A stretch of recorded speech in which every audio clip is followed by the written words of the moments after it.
Hello, welcome to the Dayton Unit NAACP monthly community meeting.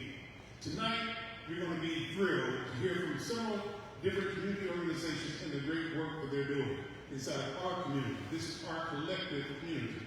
This meeting is to be moderated by our first Vice President, Maddie P. White. She also serves as our Community Coordination Chair.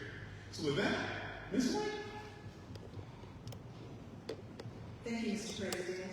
It is my pleasure to moderate this presentation that will be given by our city panelists this evening.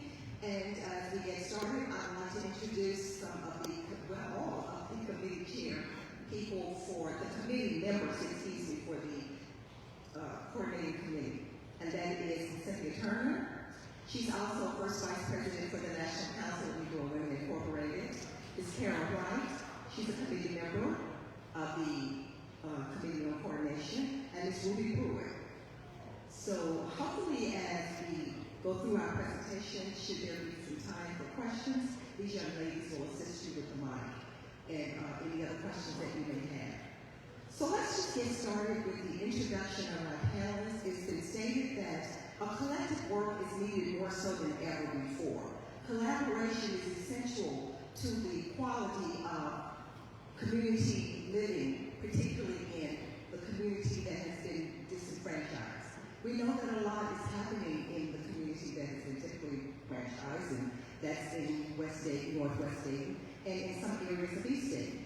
So what we want to do is talk about how partnerships can positively affect us reversing some of the destructive actions that are taking place in our community.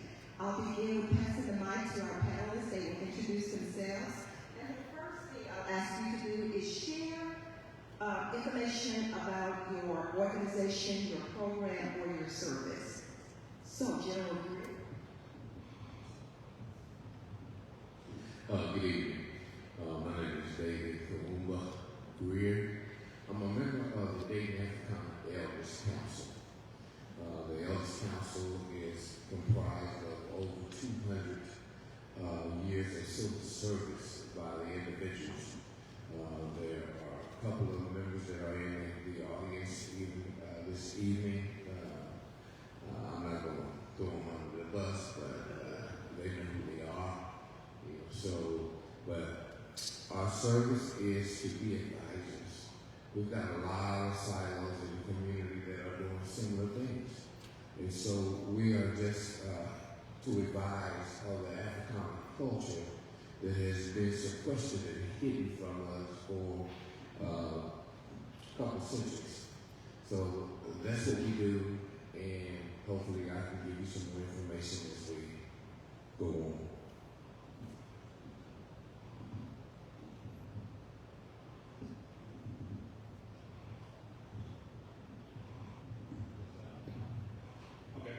Good evening, everybody. My name is Evan Moore. I'm the chair of Parity Inc. And Parity was established about 1989 after a large community meeting. And the original name was Parity 2000. And in 2000 came, we had not achieved social, economic, and other parity with the broad community in Dayton. We changed the name to Parity Inc. Our core programs fall under 5 pillars. They are education, health, business development, community development, public policy, and we are also an advocacy group.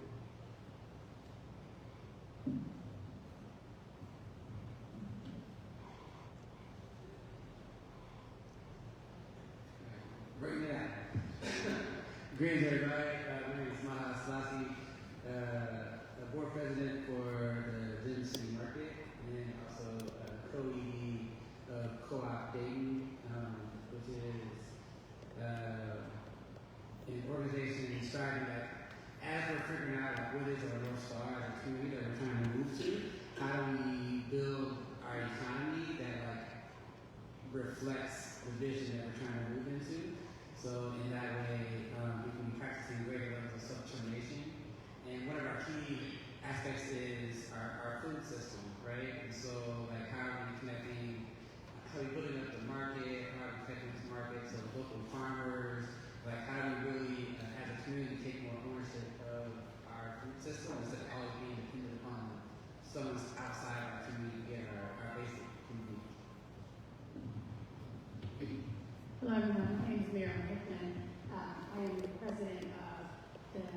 Philip Randolph Institute, Dayton chapter.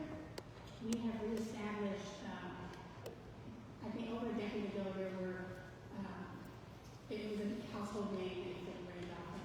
And it's a constituent group of labor. We work on making sure that we focus on people in minority areas that have been disenfranchised and discouraged from the legislative system, that they are able to understand that we're teaching them and educating them on what it is that the legislative system can do for us if we show up. We are, we've been reestablished since 2019, slowly but surely growing our organization, taking new members, taking in the way of where the Randolph was operating over a decade ago, and we put in new strategies in with both what they had to offer over a decade ago and what some of the younger people have to offer in the Dayton area. Good evening. My name is John Dominic. I'm the current chairman of the Dayton chapter of the New Black Panther Party. Our chapter was founded in 2007. I'm also the leader of an organization called the Republic of New Africa, which is advocating for reparations on a national level. Here in Dayton, we just do a bunch of things. Anything involved in self-determination for black folks, we kind of been involved in, and I'll share later with some of the projects we got going on.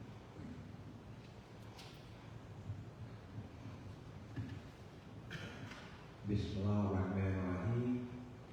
In the name of God, the beneficent and merciful, I would like to greet all of you in greeting words of peace. We say it in the Arabic language of Assalamu alaikum, but in English it's simply a prayer of peace be unto you. My name is Steve Muhammad, and I am a member of the Nation of Islam, but I'm here to represent my nonprofit organization called Knowledge for Life. And we host with Dr. Morris Brown a series of lectures called Knowledge Cipher. And these lecture series deal with mental health and physical wellness.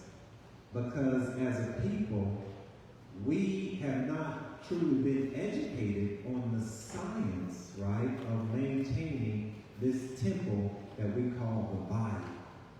And we haven't been educated on the science of how to find peace within. So with these lecture series, this is what we strive to do by bringing health professionals who actually talk on these issues. So God willing, I'll be able to talk more on that as we go on. And I want to thank the NAACP for allowing me to be a part of this panel.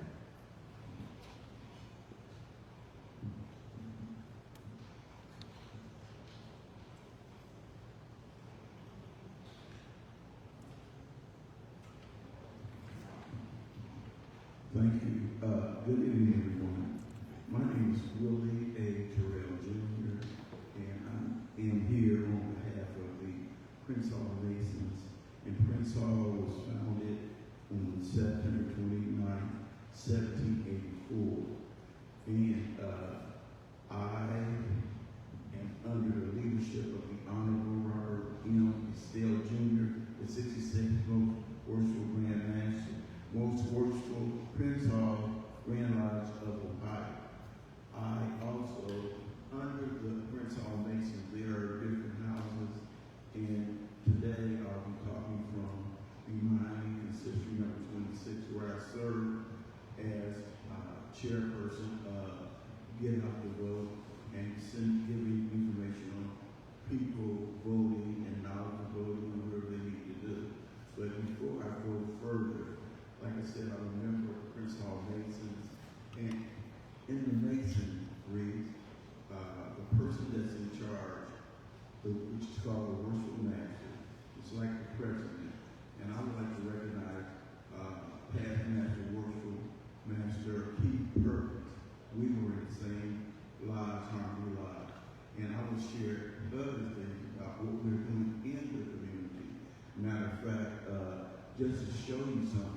this book right here, we recognize our Robert Estelle, and this shows how the community supports the Prince Hall Mix.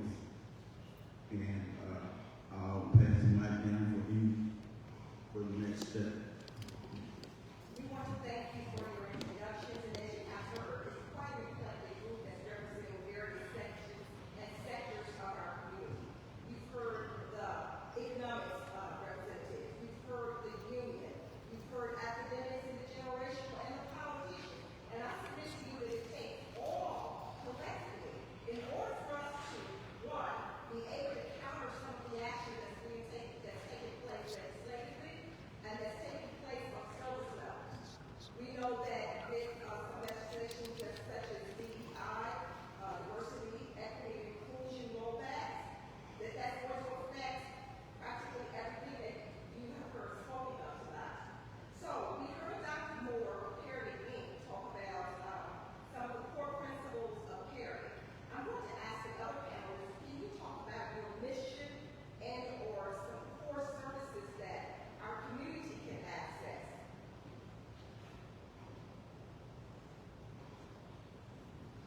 And it's not just what you got to work on. For the Gym City Market, I can't remember our full mission statement, but in a nutshell, is providing access or increasing access to fresh fruits and vegetables within our local area. And that came about because we had 40,000 residents in no full service grocery store, and so I think our principles are how to improve the quality of food that people have access to and the amount of food people have access to at a price point that is affordable. And so it's like trying to figure out how to string that wheel, I guess you would say. You know what I mean? But but I think our goal is like how to improve access and also like how to take more control of our food distribution.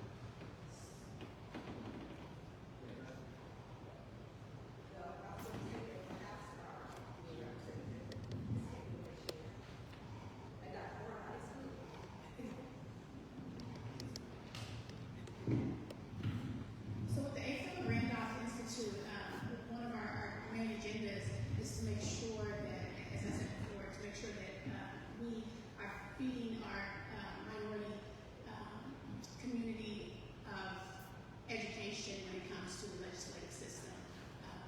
Our goal is to make sure that we register as many people to vote that are not registered to vote, even though people that have been purged, that are not understanding like what purging is.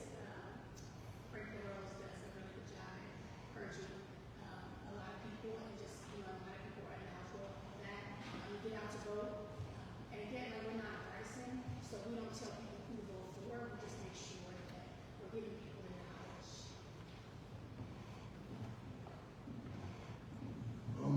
The Black Panther Party is more of a grassroots organization, so we kind of in the neighborhood. We deal with homeless people. Once a month we go out and we feed the homeless. Last year we gave away like 40,000 pounds of free food just on the corner of 3rd and Broadway. So, we're kind of,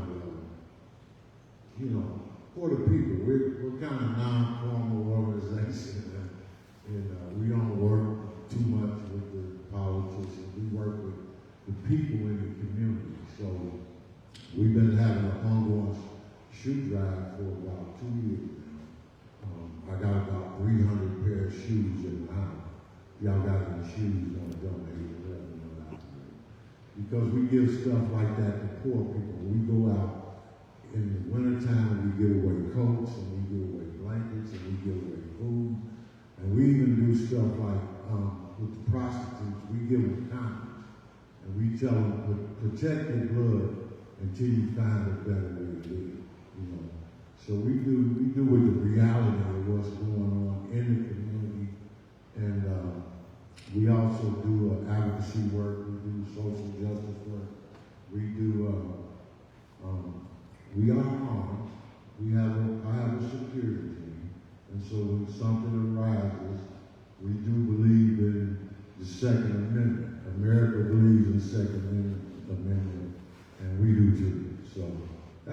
some of this stuff.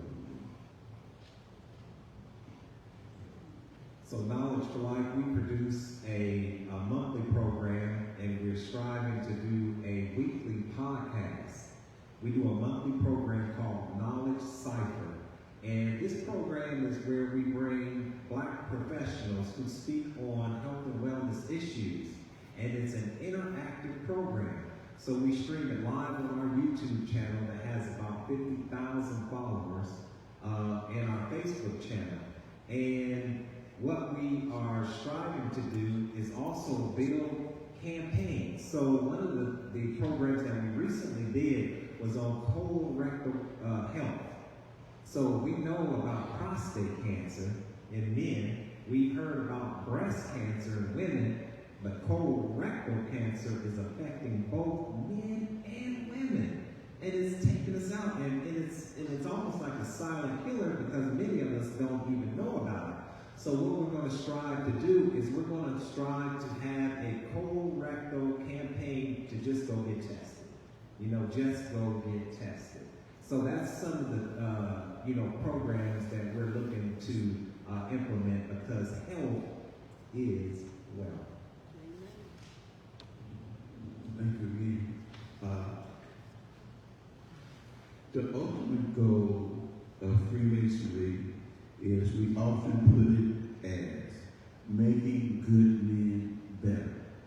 And some of the good men that we have made better are Martin Luther King Sr., John Lewis, Medgar Evers, Duke Ellington, Nat King Cole, Count Basie, Paul Robeson, Sugar Ray Robinson, Ben Hooks, Charles Rainbow, Booker T. Washington, Elijah Cummings, Jesse Jackson, John Connors, Richard Pryor, Thurgood Marshall, Keith Perkins, and Dr. Derek L. Ford. We also have a get out the vote. We also take people to the polls. We also inform individuals on what they need to do when they go to the polls, like for things that they use, like driver's license, IDs, and proper IDs.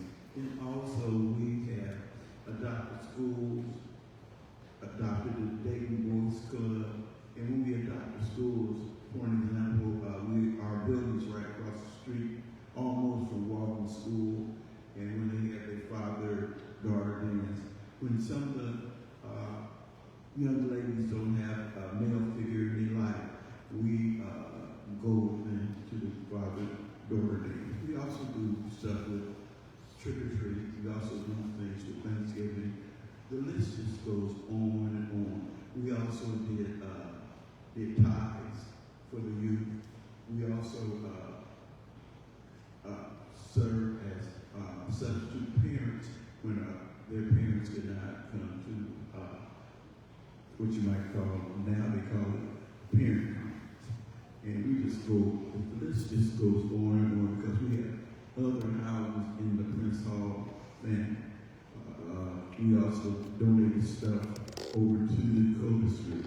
So I'm going to pass the mic because we can't all at the time.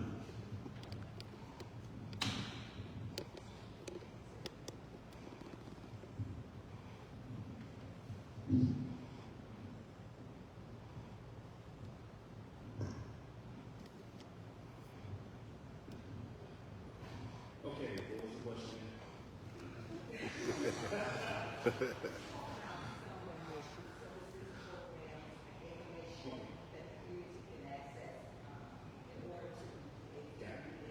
Okay, so Parity has always been a educational type of organization as well. So one of the things one of our signature programs is we have the Black Leadership Development Program. And that's to train young to mid-level folks in the community in leadership.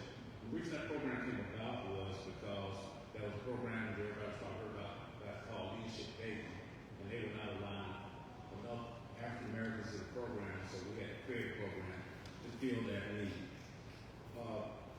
Probably back before Learn and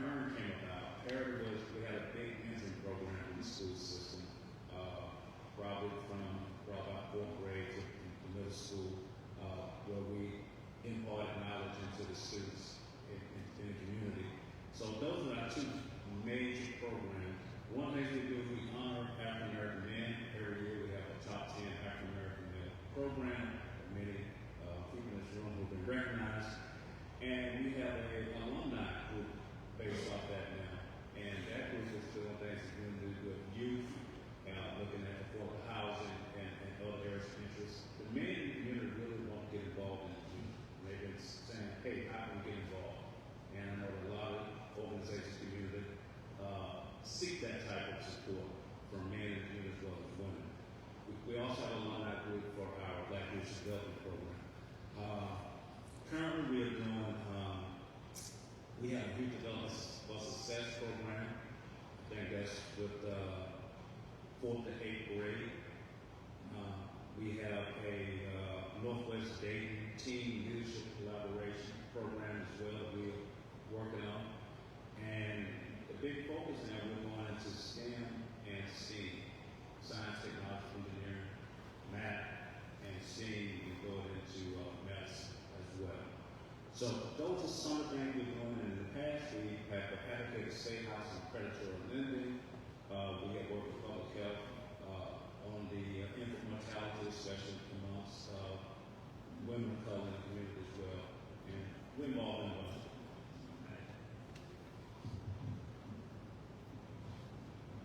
of Dayton County Elders Council. There's various things that we collaborate with. Our structure is we have, and it's important to age, but our structure starts off with warriors, and then the next level is nation builders, and then they evolve into becoming elders of the community. One of our major events of the year is the Kwanzaa celebration. There's a lot of us who do not know about the Kwanzaa celebration that emanates from the African culture, you know, but it is being called on. It is something that educates us on what emanated from the motherland, Africa, which we have been denied. There's so much that this country and the world has been, contributions have been made from our ancestors, from our heritage. And so that is what we do. We make sure that we educate ourselves as well as others about those very viable entities of our existence, because it's been hidden. History has been tainted as if we do not even exist as a people. That's what we make sure that individuals are made aware of. We have heard from this panel that there is a plethora of services and programs in our community. Now I'm going to throw something at you. Okay, given that we have heard all of this from various sectors of our community, from education, health care, economics, employment, grassroots work, knowledge that we need to acquire to be able to engage in self-determination, and brotherhood. So let me ask the question. Why do you suppose it is that student achievement among African Americans is at an all-time low? Businesses are leaving our community. Health disparity is on the rise, particularly maternal health care for African American women. Public safety is an issue. Pride in communities is an issue. And we seem to have a lack of self-awareness. What do you suppose, and can we engage in a conversation of, I've heard the term self-determination. Kujalapia, did I say that correctly? Kujalapia, okay. Kujalapia, thank you. It takes all of us to get it right. So that is one of the Nguzo Saba principles. And so let me just share the other principles of Kwanzaa Umoja, which is unity. That Kuja Jakaria, self-determination, Ujuma Nia, purpose, Ujuma, corporate economics, Kuma, creativity, and Imani, faith. Where are we missing the boat? We have all of these wonderful services that are here. I'm going to ask you to address that, and you can in order that you so desire. Communication is key, and through that communication, we have to work on trusting and believing in each other more than we do. You know, that we follow trends of society. And those trends, to begin with, are not even developed for us. You know, it's like there's an ongoing conspiracy to keep us outside of the scope of things. So those principles help us to be more in love with ourselves so that we can love each other. You know, it's a lot of individuals think that when they start speaking about love and things of that nature that we're not supposed to do that. But see, that's one of the most important and vital charges from the Word of God. So we have to work on that in order for us to be able to communicate and have the ability to work together, develop that self-determination, and get it for ourselves. Stephen. So I think unity is the big challenge in the black community. When I started, I founded the Black Panthers in Dayton, and basically what I was trying to do was reach to those marginalized people, those poor people and those kids that oftentimes we don't include them in the narrative, even in the black community. You know what I'm saying? Our goal, a lot of us, is to get money and move out, right? But most of us are poor. The black community is poor. Most of us are poor, and our kids have been left out of a lot of areas. So what we did, this is what we did when I started the Panthers, is that we facilitated a truce between the Crips and the Bloods and the Dayton View Hustlers and the Gangster Disciples, and we made them Black Panthers, and we taught them how to be men, like Brother Terrell was talking about, right? It's not a traditional way, we do things in the black community mainly through the church. I'm not against the church, but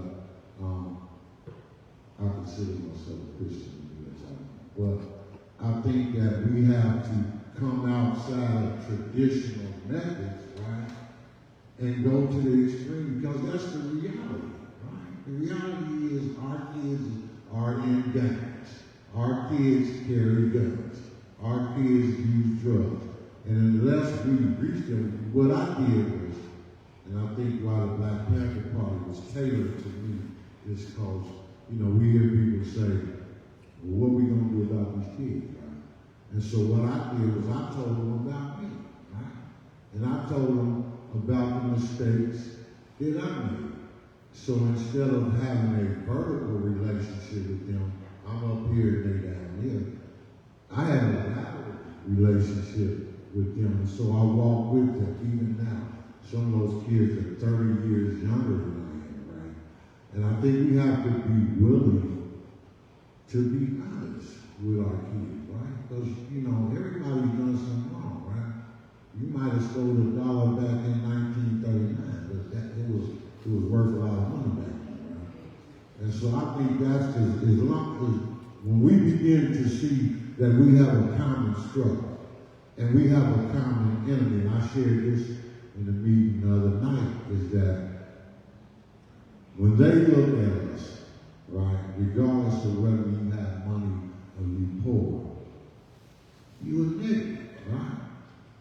They call Obama a nigger, right? The most powerful man in the world, but to them, he was the same thing that I was, right? And so once we start to realize that and we unify around our common goal, I think we can address some of those issues. Okay, is this on? Okay, I think we've been just beating around the bush. I think the big issue is systemic racism, and that's what's holding people back. And when you look at it, we look at the society as a whole, most of the people, I would say 80% of the people in the society are not doing it. And the powers that be above that control the media and the airways and how communication gets spread misinformation that keeps us down. So as a community, we are under-resourced. We just heard about, we have a state senator who's not even on his job, representing the community. So you say vote, and then you get a person in office, that person can do his job. There's no system around to get that person to go to work, represent the community. And you know the person I'm talking about, right? Representing other people. So I think the solution is that we have to work together and put our own systems in place. Even though we pay taxes, we should be getting equitable resources to educate ourselves, economic development.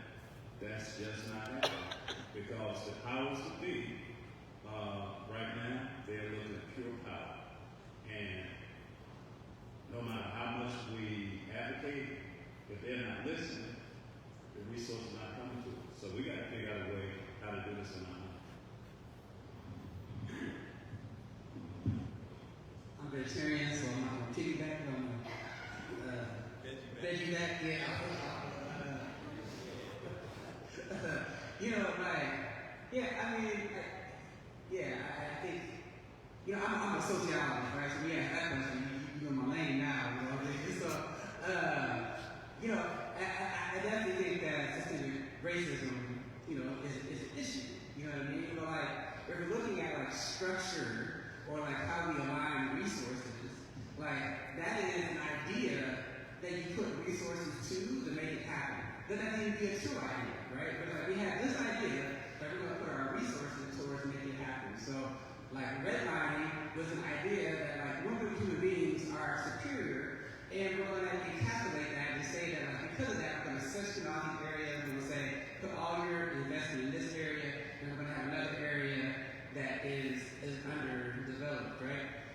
And so I'm saying that because I think it's like acknowledging that like systemic racism is an issue, but I think like we don't understand the power that we have as individuals and as collective and as different boards at this table to take collective action. You know, like the patterns in our community do not have to be the patterns in our community. You know what I mean? Like we sometimes accept the unacceptable and we accept it for way too long, right? And so it's like knowing that we have the power to shift the patterns in our community, but our determining is going to be different. You know what I mean? Like personal situations that like, yo, how do I see myself and how do I see each other, right? And if we're going to look at an ecosystem approach, like I heard Derek mentioned earlier, and like seeing up here, it's like what is that mycelium network, right? Like if you look at like out in nature, like when a tree is sick, it sends this information to the mycelium network, which runs across all the living species, and like they send nutrients, different things to support one another. So I almost feel like it's like an ecosystems approach, right? And understanding that like community is a web, right? And part of the reason for focusing on food was that food is security in the coal mine, because you can't have high level of food insecurity without having also high mass incarceration rate, without having high levels of poverty, like all these things that they shape and they inform each other, right? And so like how do we take that broad approach of like how do we create and cultivate spaces of trust that we can put our gifts to the center of the circle? Because we as a community don't even really haven't even fully tapped into what we already have amongst ourselves, because we haven't created the space to put our gifts to the center of the circle. In part because of the trauma we have collectively experienced. You know what I mean? Which makes us apathetic, or we lose our sense of hope. Like, because power is knowing that we have the ability to change either my life or the environment around me, right? So the more hopeful I am that like we can create change, then the more I'm willing to put my gift towards making that happen. You know what I mean? And so as I continue to cultivate hope, to bring in more gifts, to be the protagonist in our story. I'm tired of waiting. I'm tired of begging and pleading. I'm tired of like waiting for downtown or for somebody else. Like, can we get permission to change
leadership that has great ideals, but like, how does that all come together?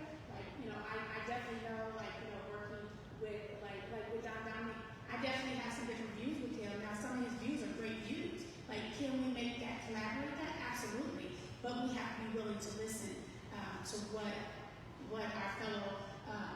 our fellow brothers and sisters are saying, and saying like, okay, I'll be willing to not make this all about my organization. I'll be willing to say like, hey, I really want it this way.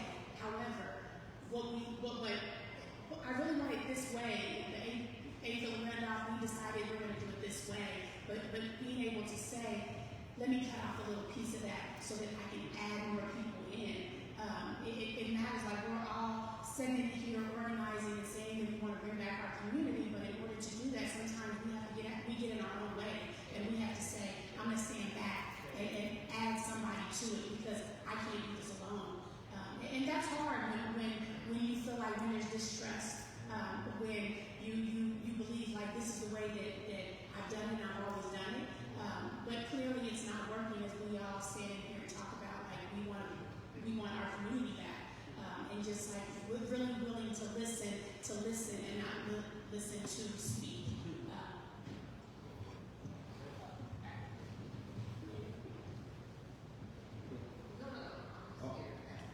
Oh, okay. All right, that's for sure. So I just wanted to definitely agree with everything that I heard. And I just wanted to hopefully add on to it by saying that we have to gain, the Most Honorable Elijah Muhammad said that we have to gain the knowledge of self.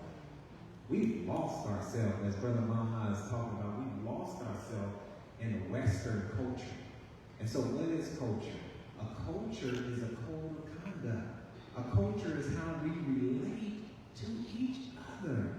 But no, there's no culture that fosters you killing each other. There's no culture that fosters you disrespecting your woman. This is a culture that has been indoctrinated on us by an open-ended.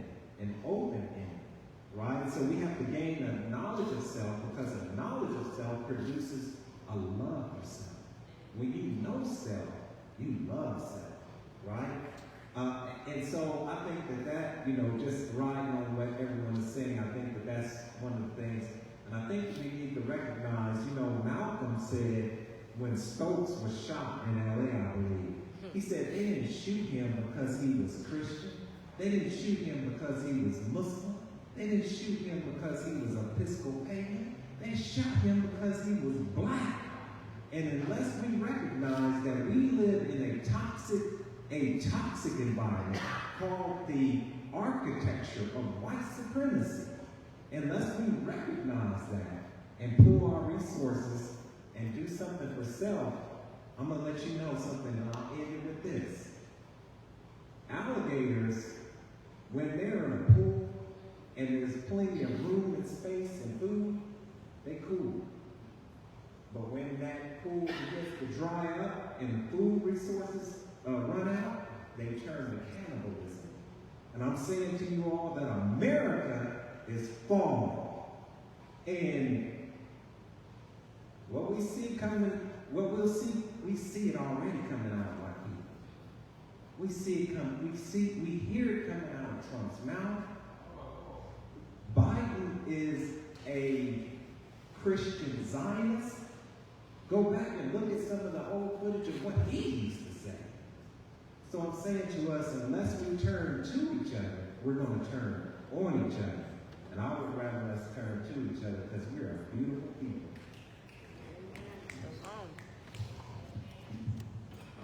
Good evening.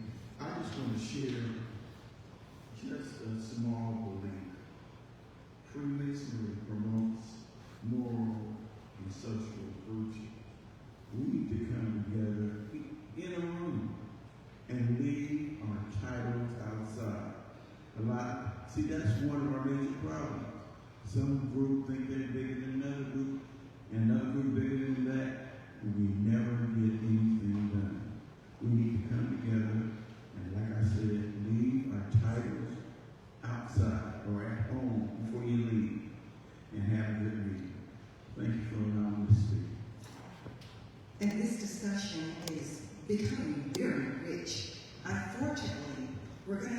we're gonna have to end part one, but I'm hearing a part two and a part three.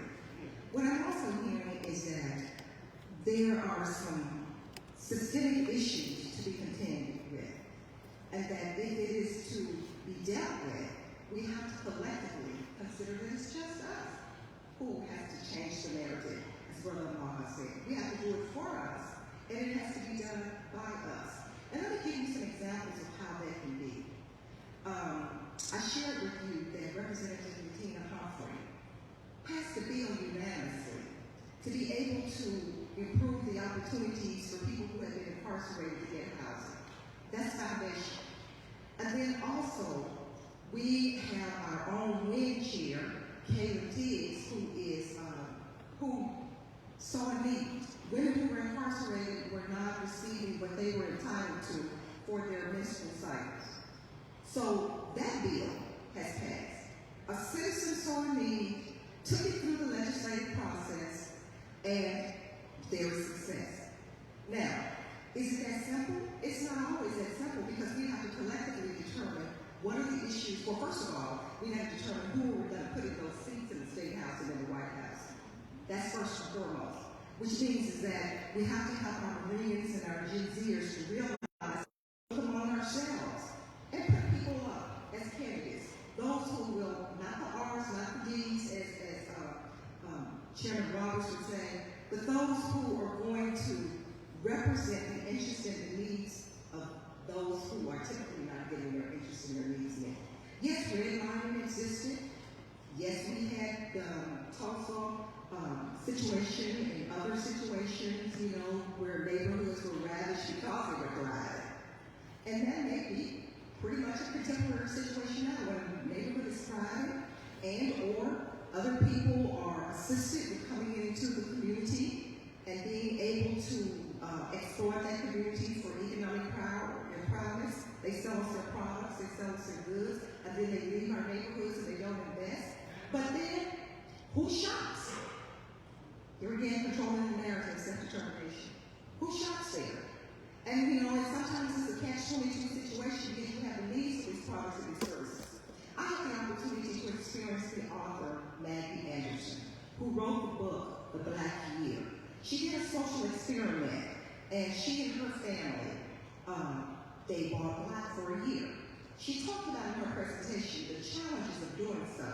And in it, she noted that there was an issue in the supply chain with products and services not getting to the shelves for people who would like those products and services. She also talked about the fact that companies such as Black Hair Care Products, they're not owned by Black people. Y'all didn't know that the Nubian products was owned by L'Oreal? So we have to continue to do our research. We got to know from whom we're buying, and look at the stock market. Look at the public. I'm sorry. It's okay because we're at this point now where if you have comments and or questions, we're at the point where they'll try to get a mic to you as far as you can. You may have to come forward. Yes, ma'am. Miss Hill. And thank you. It's good to see you.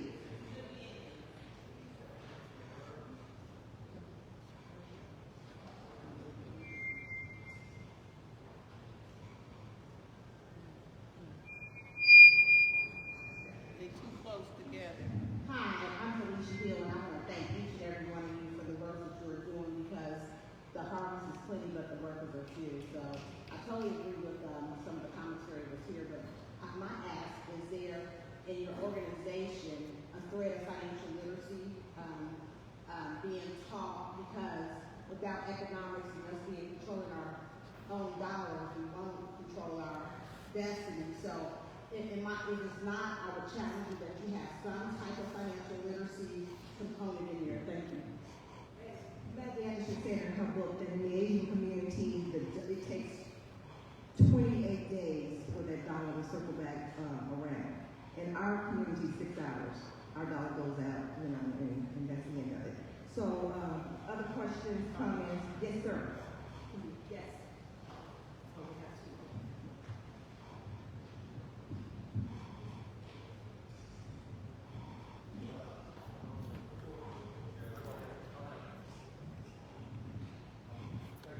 The question I have for the panel is, we talk a lot about collaboration.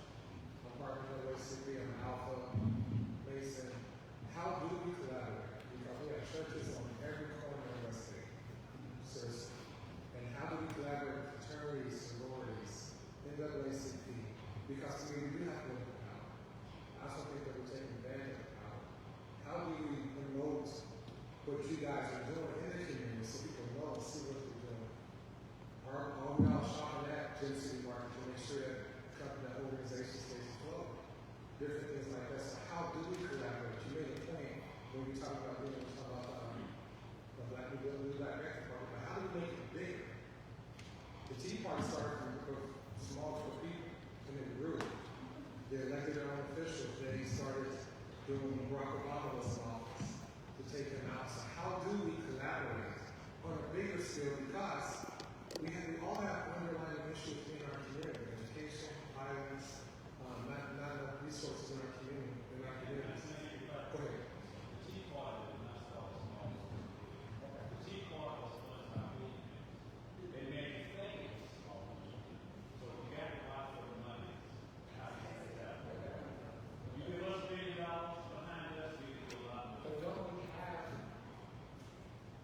So we don't have no $1 billion. So I think real quick, Maggie and Derek have created something called the Forest Buyers Roundtable. And that's a revolutionary concept in Dayton, Ohio, because it's bringing groups that are traditionally not, the Black Panthers have certain philosophies that contradictory to NAACP. And me and Derek in the early days, we used to go at it. Or I used to go at it too. But, and we come together under an umbrella that's non-traditional.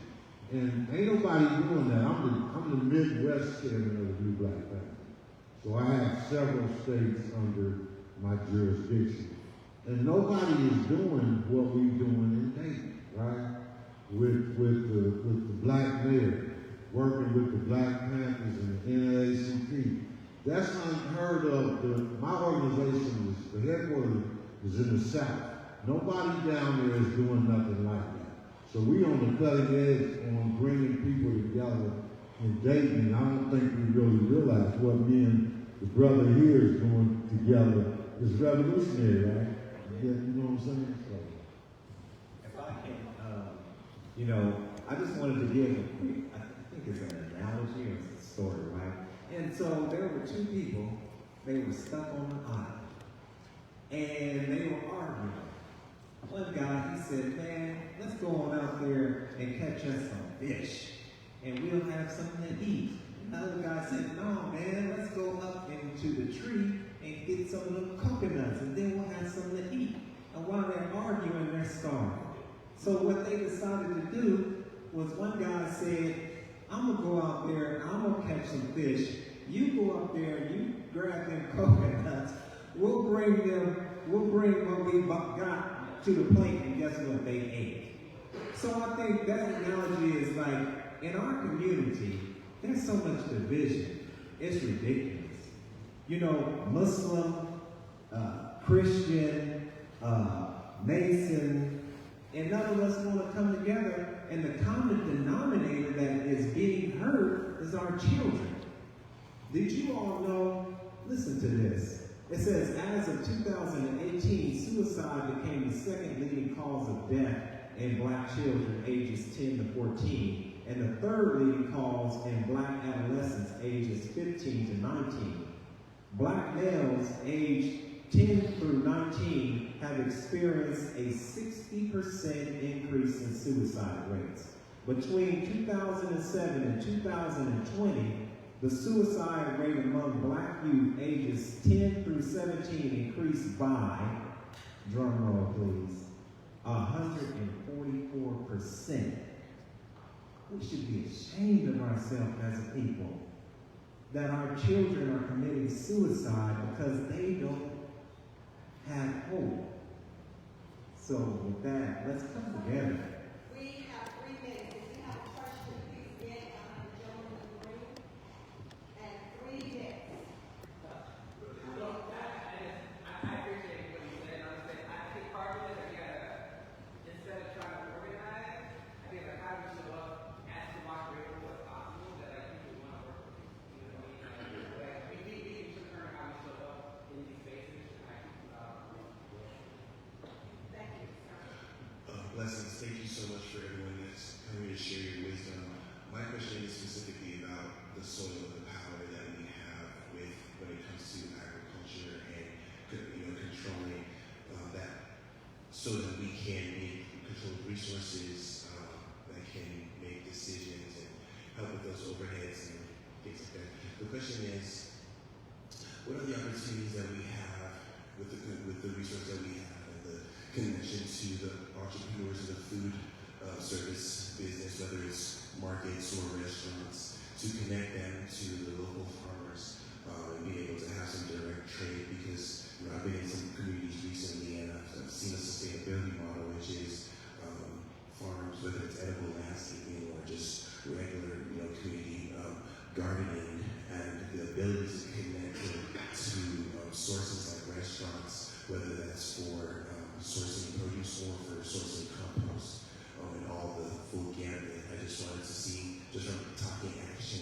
if there's ways to connect those dots. Also from a volunteer standpoint, I know there's a lot of mentorship that's flowing in this room and opportunities to support the garden.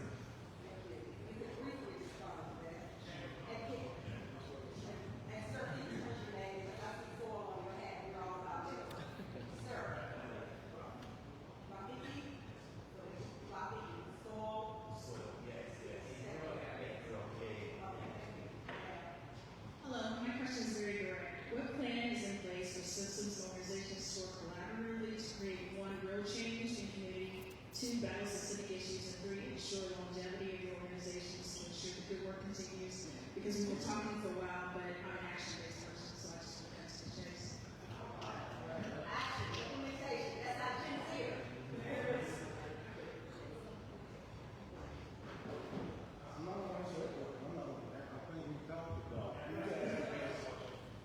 You want to, in my wrap up, I'm going to address that, so go ahead.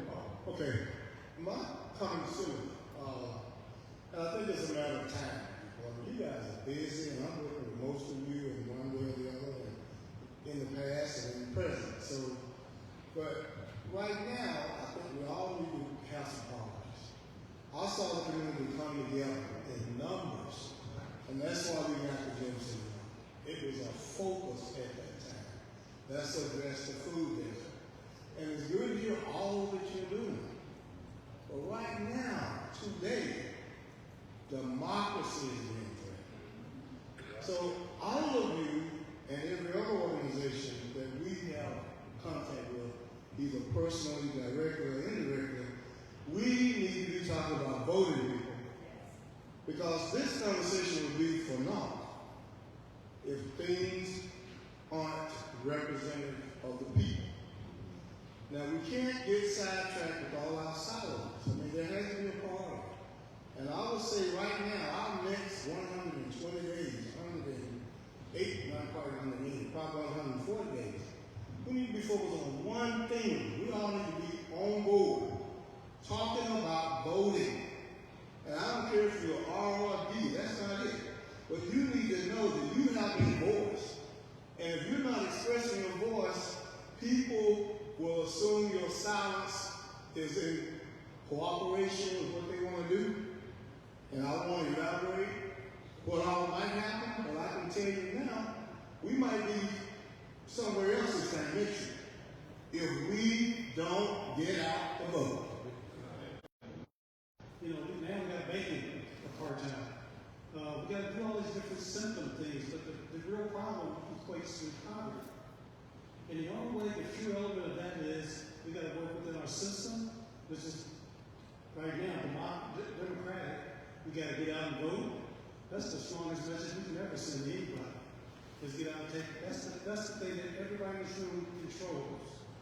But the thing that we also need to think about is we're so disenfranchised because of the fact that we're all working with different symptoms. Yeah, those things need to be taken care of. Medical situation, inequities in medicine. But the thing that we got to come up, understand is there's a red X in the room. The red X in the room is poverty. That's where we got to step out of that ground because we've grown accustomed to it. So we don't take action. We just deal with the symptoms and just raise our hands and say, yep, and wipe it clean, we're done. I am a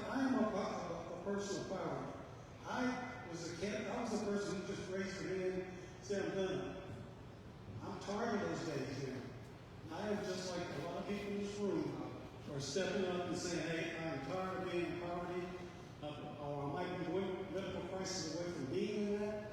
But the important thing is we got to understand that we got to stick fighting that great X that's right in front of us, but we don't deal with it. We deal with the symptoms.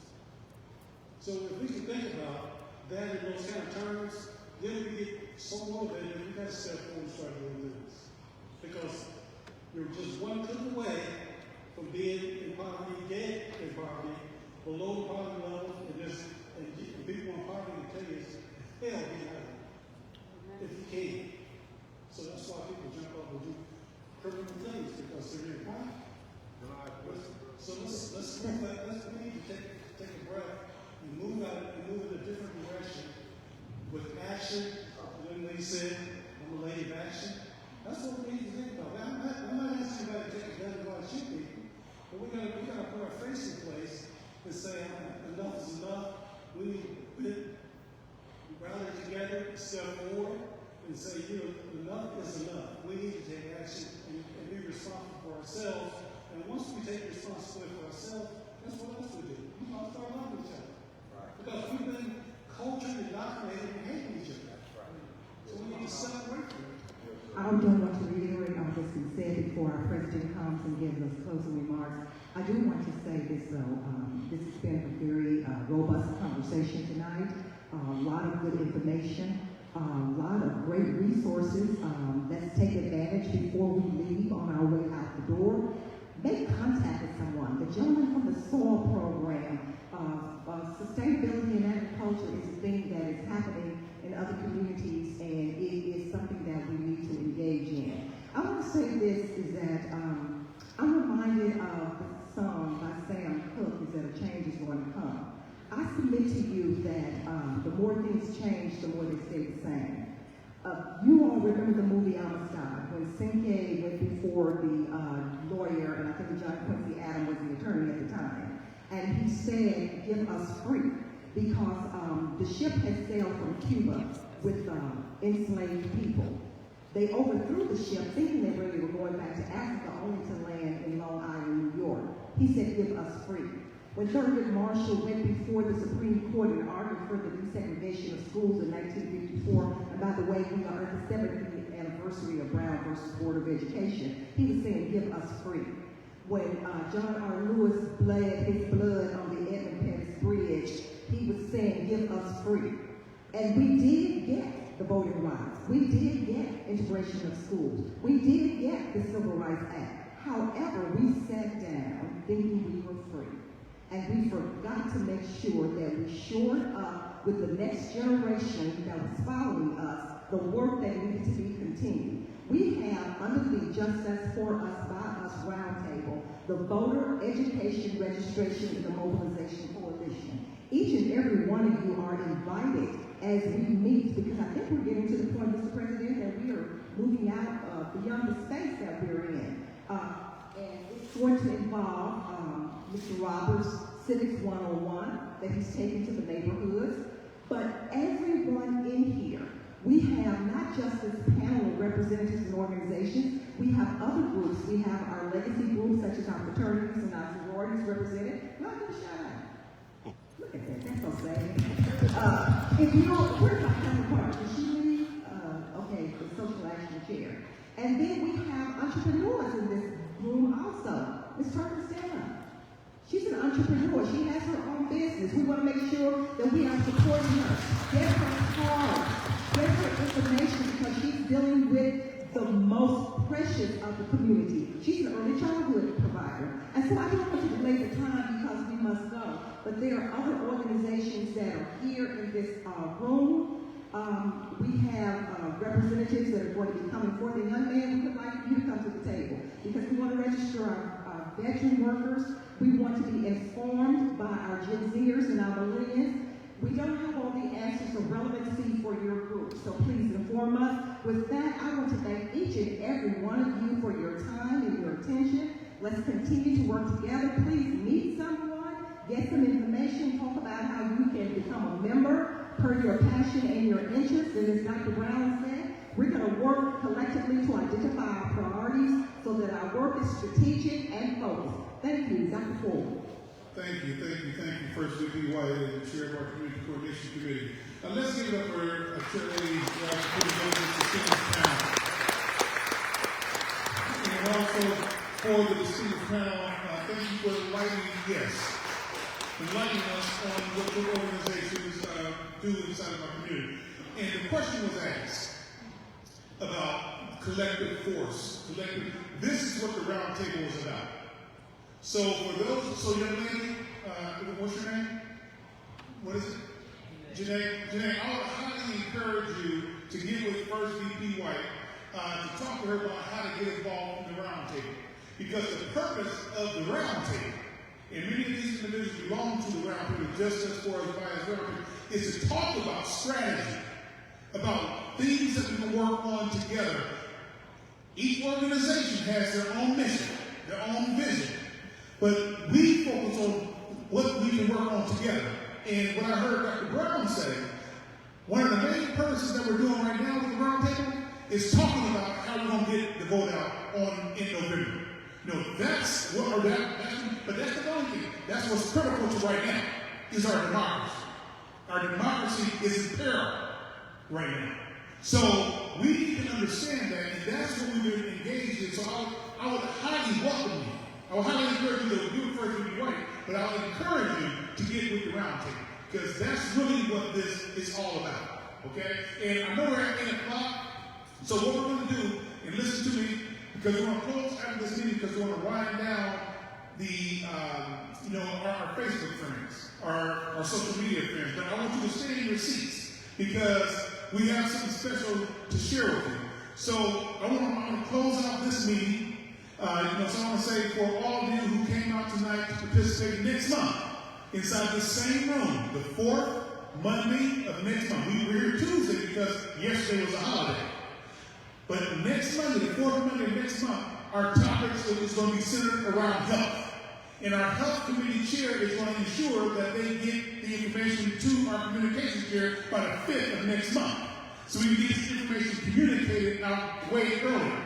So we want to make certain that every single month we're educating the community on something.